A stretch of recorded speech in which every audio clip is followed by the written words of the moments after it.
Hey everybody, it's Jason Blaha here, and I'm going to go ahead and do a second breakfast chat for you guys today, and this is going to be based upon a question that I got in the comments yesterday. And I had someone ask, hey, if you're doing hybrid training and you're trying to cut a recomp, would it make any sense to take your protein intake really high, particularly at the expense of carbohydrate? What he meant by hybrid training is that people who are lifting hard and seriously while doing very large amounts of endurance work.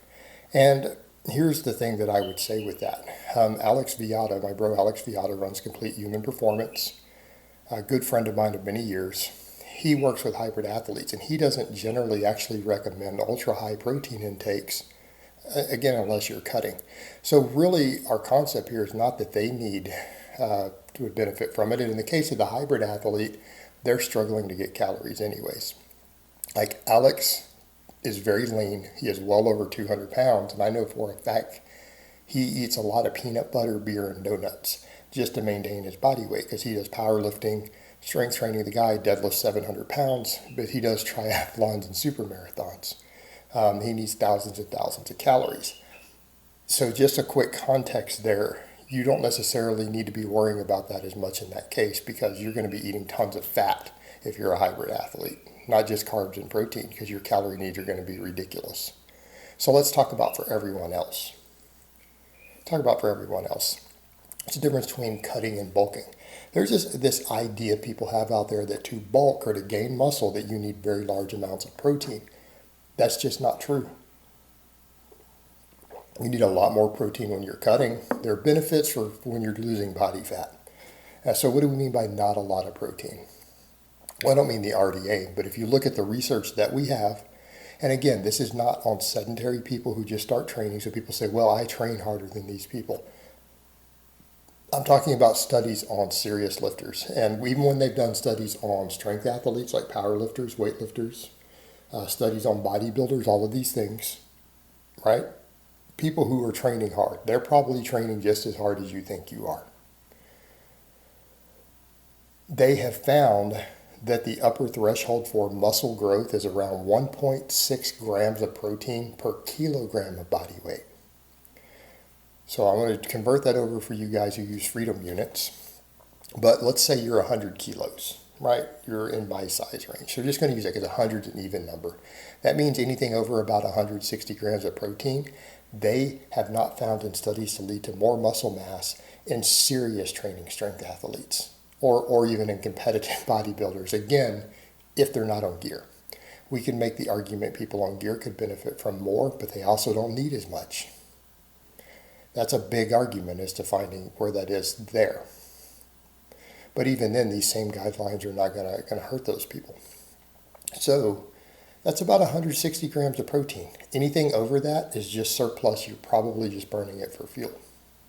Probably using it as a fuel source. And it may be in some cases, especially if you're getting older, might help with tendon recovery and things. But from a muscle growth perspective, nothing. So if you go up to 200 instead of the 160, you won't gain any more muscle. This has been studied heavily. This is not an arbitrary number I'm throwing out there. And again, this is not you saying, well, I train harder than those people. You probably don't. Right? You probably don't. Conversely, when we start talking fat loss, this is where it gets interesting.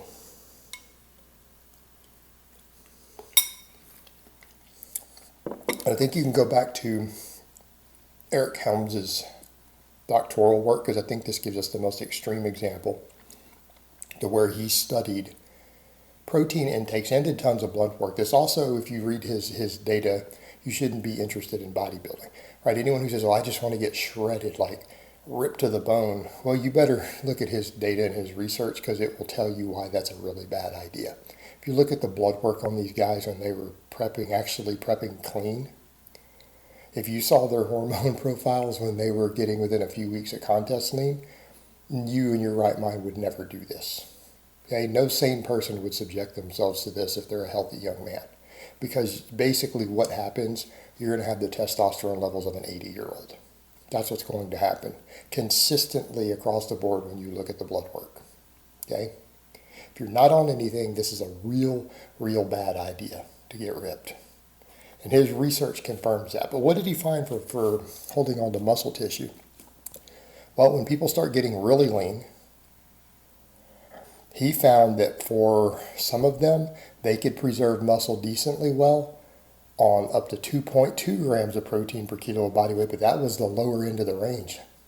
So what does that mean in pounds? So let's come back over to the other one. If we do the 1.6, that's 160 grams of protein for a 220-pound man, if we're going to go pounds.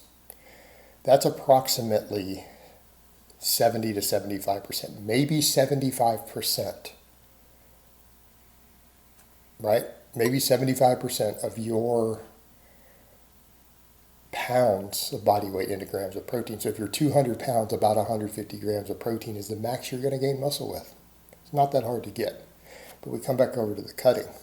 What does that mean for cutting? Well, that's 1 gram per pound of body weight. That was like the minimum threshold, and a lot of those guys still lost muscle. As they started getting leaner, they're losing a lot of muscle. That's like your minimum for a calorie deficit. Right? If you're going to cut and you want to hold on to your muscle tissue because you're trying to burn body fat, not muscle off. Right? Even for someone who's serious about weight loss. Say that they're not serious about building a lot of muscle. If you're burning muscle for fuel instead of fat, you're not losing the fat weight that you want, and you're bringing your metabolic rate down. Because when you lose muscle, you burn less calories sleeping, training, doing everything else. You just burn less calories in general. It's going to make keeping your weight off harder. And again, you're burning muscle instead of fat. So every pound of muscle you lose is a pound of fat you didn't lose while still eating the same restricted diet. Jack your protein up.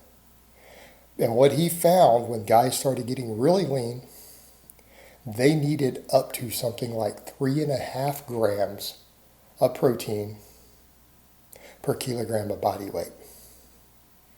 What does that mean in pounds? About 1.5 grams per pound of body weight.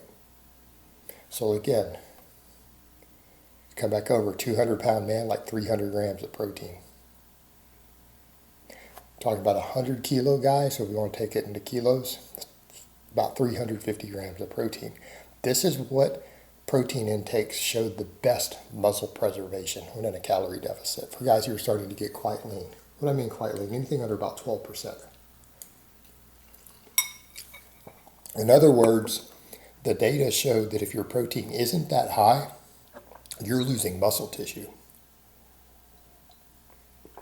And the leaner you get, the higher the protein has to go, and the lower your calories go, the higher the protein has to go. So that means at a certain threshold, if you're trying to run fairly low calories, they better be almost all from protein.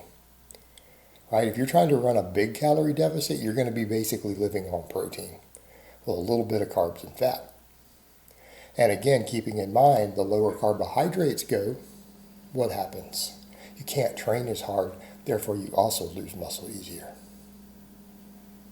So there's a balancing act there. And the take home there is that, in other words, the faster you're losing body weight, not only the more protein do you need, but the harder it's going to be to hold on to muscle tissue. Now, people will say, and I'll end it with this, they're like, well, why didn't you mention recomposition? Because the guy who asked the question asked about that. Because if I need to give you info on recomping, you're going to fail. Recomposition is very difficult. It's a much slower process, and if you are still learning and you haven't hired a coach and you're trying to recomp, it is probably not going to be successful. Because if you've only been picking up training and nutrition knowledge for 2 or 3 years, you're going to fail your recomp. I'd rather not go into it there. Other than to say that it's a more delicate balancing act, and if you really want a recomposition, you probably, if you don't have the knowledge of already how to pull it all off perfectly with your diet and your training, because it all has to be perfect, has to be on point, unless you're using stuff. If you don't already have the knowledge to do that, you're going to need to hire a coach full time, and you will need to understand it's going to give you slower results. What do we mean? People say, well, I don't mind if they're slow. Yeah, but the difference between slow means could you have 5 more pounds of muscle for the same time spent at the same body fat? That's what I mean by slow. You're going to lose gains. Bulking and cutting will get you to a higher muscle level at the same body fat you're trying to get to. Okay? It makes sense. There's a reason we do that. Recomposition is very difficult. And like I've said before, if you're already fairly lean, recomposition becomes biologically impossible. All right, guys, well, that's really all I have to say on that today. I hope it's been informative, and I will talk to you guys next time.